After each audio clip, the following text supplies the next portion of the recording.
Do you believe that the truth can sometimes be stranger than fiction, and the line between suicide and murder can blur? How far would you go to uncover the secrets hidden behind a death that defies explanation? Hello, true crime enthusiasts. Welcome back to True Crime Chronicles, where we delve into the enigmatic world of unsolved cases that continue to baffle us. Today, we're embarking on a perplexing journey into the life and death of Rebecca Zahau, a woman whose fate remains shrouded in mystery. As the question lingers, was it suicide or murder? Rebecca Zahau's story begins far from the mansion where she met her untimely end. Born in Burma in 1979, she emigrated to the United States in 2001, hoping for a brighter future. Her life took a turn when she married Neil Naliba, a nursing student, in 2002. Their marriage ended in divorce in 2011, which marked the beginning of a new chapter in Rebecca's life.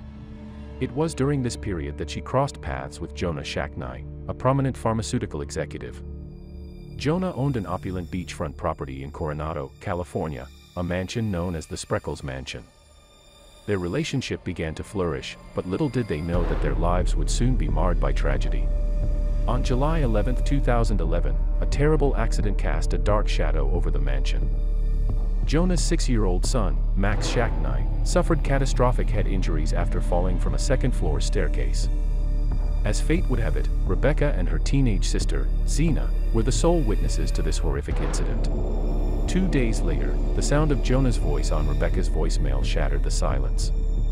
It was a chilling message that conveyed the grim news that Max's condition had worsened, and the prognosis was grim. This message marked the beginning of a series of events that would forever alter the lives of everyone involved. At 12:50 a.m., Rebecca listened to Jonah's message. A mere 7 minutes later, at 12:57 a.m., she called her voicemail once again. Those moments, frozen in time, would become pivotal in the investigation that followed.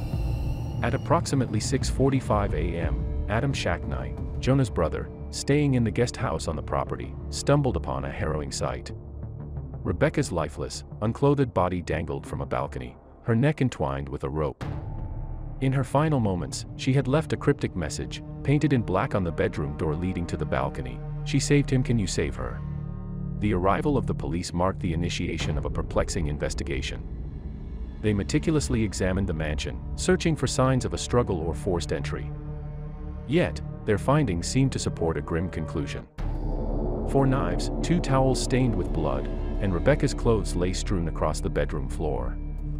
The rope used in her tragic demise was intricately knotted to a bedpost, and she had bound her own hands and feet before her final act. The San Diego County Sheriff's Department concluded, on September 2, 2011, that Rebecca's death was a suicide. They theorized that her despair over Max's impending death had led her to take her own life in an unsettling and ritualistic fashion. According to their version of events, the message on the door was authored by Rebecca herself, using one of the knives. However, Rebecca's family and many others were far from convinced. They couldn't accept this explanation, and they embarked on a relentless quest for the truth. They brought in experts and lawyers, who unearthed a multitude of discrepancies and anomalies in the evidence and the police investigation.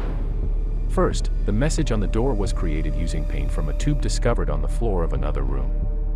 The question that lingered was how Rebecca had managed to transport this tube with her hands bound. Second, handwriting analysis revealed that the message didn't match Rebecca's handwriting samples, further fueling doubts about her involvement. The intricacy of the knots on the rope suggested a level of skill and knowledge that Rebecca simply did not possess. Surprisingly, the police never tested the blood-stained towels and knives for DNA or fingerprints. This glaring omission raised serious concerns about their commitment to uncovering the truth.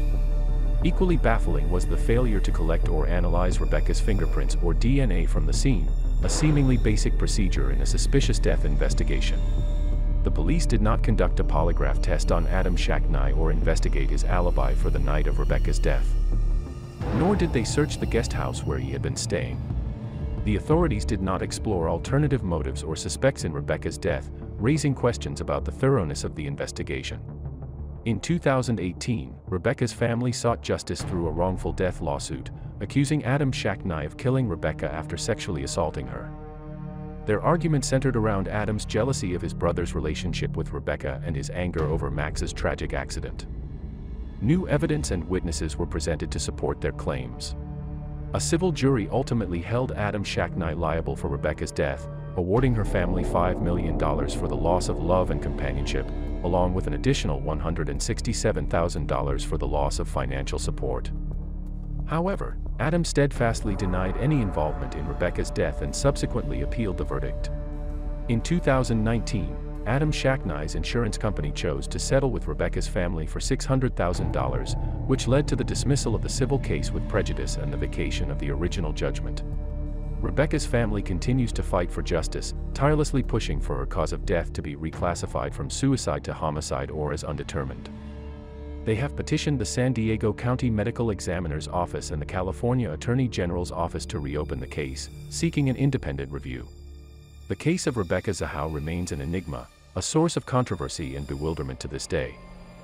As we navigate the labyrinth of evidence and speculation, the fundamental question endures: was Rebecca Zahau a victim of a gruesome murder or a tragic suicide? The enduring mystery of Rebecca Zahau's life and death invites us all to contemplate the dark shadows lurking within the corners of her story. What do you think? Join the conversation and share your thoughts in the comments below. Thank you for accompanying us on this episode of True Crime Chronicles. If you found it intriguing, please show your support by liking, sharing, and subscribing. Until our next captivating exploration into the world of the unknown, stay safe and, as always, stay curious.